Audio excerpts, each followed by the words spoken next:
जय परमेश्वर देवता लोगों, हे संसार के हिंदू, मुसलमान, अंग्रेज और सातों आठों विलायतों के लोग, इस किताब को जीव के मुताबिक रखना और किताब को पढ़कर वाकिफ होना और पुरानी होने पर नई किताब छपा कर इसका नमूना पास रखना और बहुत सी किताबें छपा के जारी करा देना ताकि संसार भूले नहीं। जय परमेश्वर। बढ़ाऊ किताब मुफीदाम मौसुम जय परमेश्वर।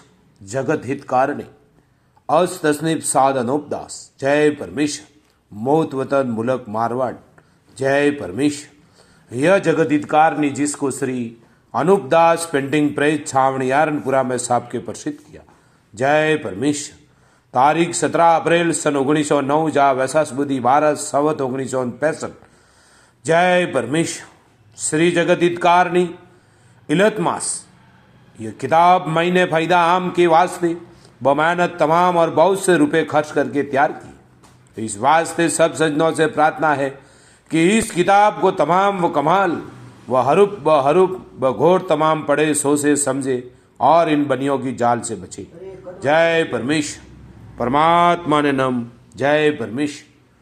दोस्तों, संपर्क के लिए 02976273024 और मोबाइल नंबर है दोस्तों 8905653801। जय परमेश्वर। दोस्तों, आज पेज नंबर 160 से आगे बढ़ रहा हूँ। बड़े गौर से ख्याल करना मेरे भाइयों, मेरे संसार के लोगों, इस बात पे गौर करो जल्दी से जल्दी, नहीं तो हिंदुस्तान के बनिए सबको बिना मौत मार देंगे। जय परमेश्वर। क्योंकि यह बनिए राक्षसी पाप कराते हैं और राक्षसी पाप में वो ताकत है कि जो चाहे वही कर सकते हैं। जय परमेश्वर। आज पेज नंबर 160 से आगे बढ़ रहा हूं कि राक्षसी पाप से अकल फेर के राजा बादशाहों को और संसार को पकड़ा दी है कि जब कोई राजा बादशाह इन लोगों के पास जाल की किताबें देखेगा तो यह जानेगा कि हिंदू मुसलमान किसी जगह पर जादू करा रहे, जिससे दिन दिन बुरा वक्त आता जाता है। क्योंकि हिंदू मुसलमान अरसे से काफिरी पाप कराते हैं, जिससे इन्हों के घर में राक्षसी वेद की किताबें हैं। सो मेरे भाइयों की जो अगली किताबें वेद और पुराण की और धर्म पुण्य की थी, वो धर्म पुण्य की थी और हिंदू मुसलमान के बुजुर्गों की थी और नेकी में चलने की थी। सो मिसलन रावण ने गारद करके रावण के गारद कर दी है और अपने जाल की किताबें रावण के मुआफिक चला दी है।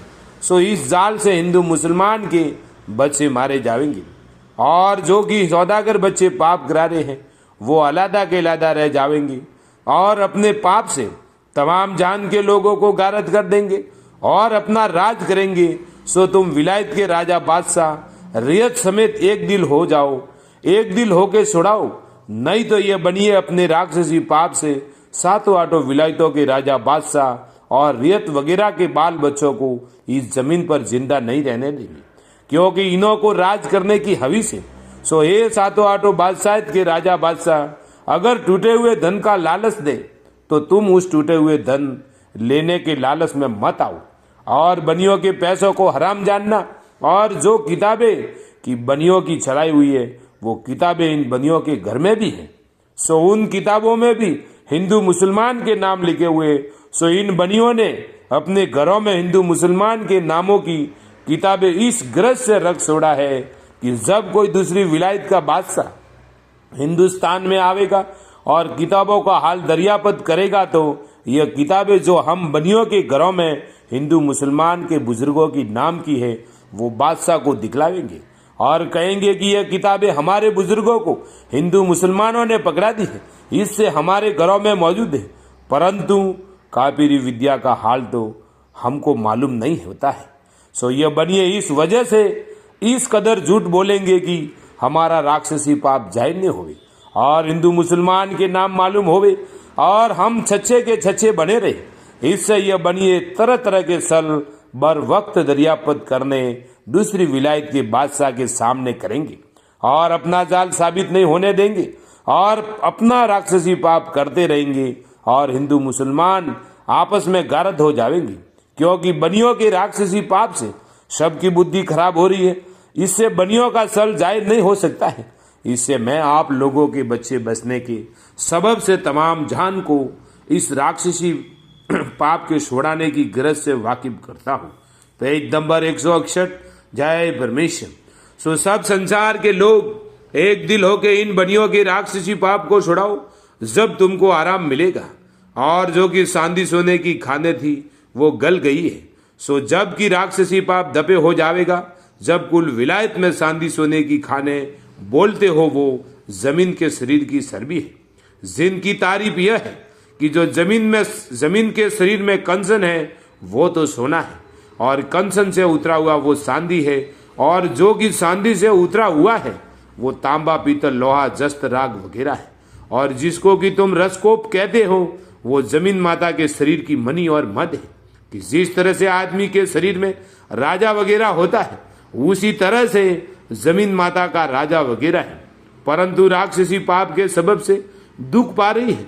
इससे जमीन माता के शरीर में ताकत नहीं रही है कि जो जबकि जमीन माता के शरीर की बीमारी जाती रहेगी, जब जमीन माता ताजा और तैयार हो जाएगी, जब कुल विलायत में पीछा धन प्रकट हो जाएगा कि जैसा सज्जग में था, सो तुम संसार के लोगों और राजा बादशाह एक दिल होके इन बनियों के राक्षसी पाप को छुड़ाओ, ताकि फिर सांदी सोने की खाने और टूटा हुआ धन हो जावे, और किसी विलायत में धन की भूख नहीं रहे।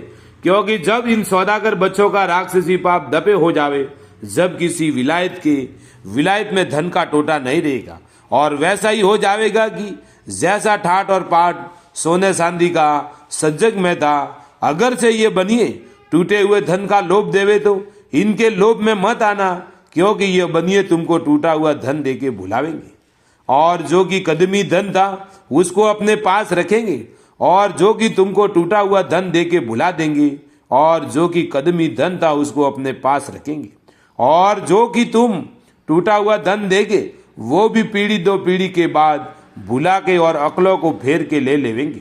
परंतु तुम संसार के लोगों को तो निर्धन का निर्धन रखेंगे। इससे कुल पाप जमीन माता के नाम का छुड़ाओ, ताकि धन पीछा प्रकट हो जावे। और जिन शख्सों ने राक्षसी पाप चला के धन जमे किया था, उन शख्सों का धन राक्षसी पाप छुड़ाने वालों ने नहीं लिया और वहां का वही पर पड़ा रहने दिया, क्योंकि पाप तजाने की वजह से कुल विलायत में पीछा धन सज्जे के जमाने का सा हो गया था। इससे राक्षसी पाप के धन को किसी ने नहीं लिया। सो भाइयों, जबकि तुम राक्षसी पाप को संसार के लोग एक दिल होके इन बनियों के राक्षसी पाप को छुड़ाओ दो, पीछा धन कुल विलायत में प्रकट हो जाएगा। जय परमेश्वर। Page number 162। कि जैसा सज्जग में था, और जो कि धन की रावण ने संसार का राक्षसी पाप से लिया था, उस धन को संसार ने नहीं लिया और हराम जाना।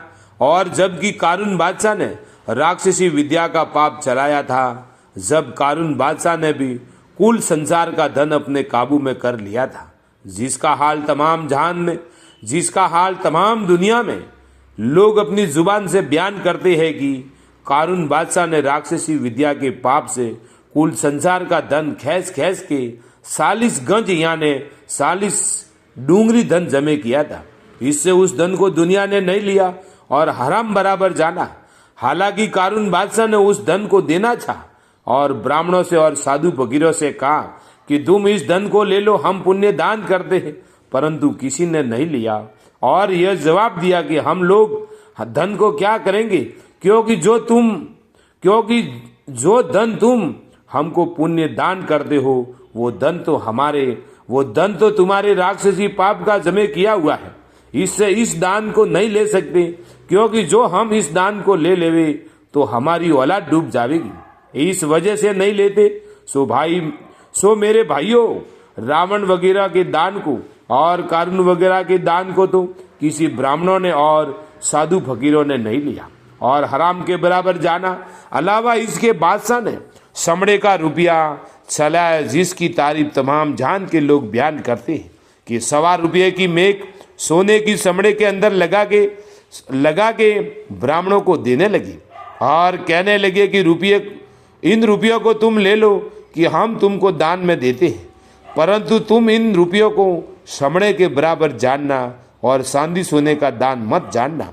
ऐसे ऐसे फरेब करके देना सा तो भी उन रुपयों को किसी ने भी नहीं लिया और दान का लेना हरामी जाना, परंतु वो धन भी जमीन के ऊपर ही पड़ा रहा और किसी ने उस धन को नहीं लिया। सो उस धन को भी इन बनियों ने अपने कब्जे में करके ले लिया है, जिससे वो धन भी दिखने में नहीं आता है। और दुनिया ने उस धन को इस वजह से हराम जाना था कि जो जमीन पर सांदी सोने की खाने हैं, सो खानों में से खोद के खानों में से ला कर बर्तन वगैरह बनवाएंगे और मारे वगैरह बनवा के खर्च करेंगे। और इस राक्षसी पाप के जमे किए हुए धन को हम क्या करेंगे? इस वजह से उस पड़े हुए धन में से भी एक पैसा भी नहीं लिया, हराम के बराबर जाना, जिसकी वजह यह है कि खानों को लोग भूले नहीं थे। सो जब की धन की जरूरत संसार को किसी को भी होती थी तो संसार के लोग खानों में से खोद कर ले आते थे। इससे उस जमे किए हुए धन की परवाह किसी को भी नहीं थी और जो कि धन जमे किया हुआ था वो भी मालिक का ही था। सो धन तो हरामी नहीं था, परंतु जमे करने वाला हरामी था। जय परमेश्वर। दोस्तों कल पेज नंबर 163 से आगे चालू होगा। शाद अनूपदास महाराज लिखी किताब जगत हितकारिणी। यह जगत हितकारिणी जिसको श्री अनूपदास पेंटिंग प्रेस छावनी एरनपुरा में साहब के प्रसिद्ध किया। तारीख 17 अप्रैल सन 1909 जा वैसाख बुद्धि 12 सावत 1965। जय परमेश्वर। हे संसार के लोगों, पहले सतयुग में 12 मास यानी महीने का महीने बारिश होता था और जिसको दुनिया में मेघमाला कहते हैं वो सतयुग में होता था। और अब तो बनियों के राक्षसी पाप से ऐसी बरसात होती है कि एक गांव में होवे और एक गांव में नहीं, यानी एक खेत में बरसात होवे और उसके बराबर के खेत में नहीं होवे। तो इस कदर जमीन माता बहुत तकलीफ और दुख पाती है। इससे हे संसार के लोगों, इस जमीन माता के ऊपर ये बनिए राक्षसी पाप करा रहे हैं। दोस्तों सो जल्दी से जल्दी इस किताब को पढ़ो और समझो और बनियों के पाप को छुड़ाने में मददगार बनो, क्योंकि गरीबों को तारने वाला परमेश्वर होता है। जय परमेश्वर, जय परमेश्वर, जय परमेश्वर।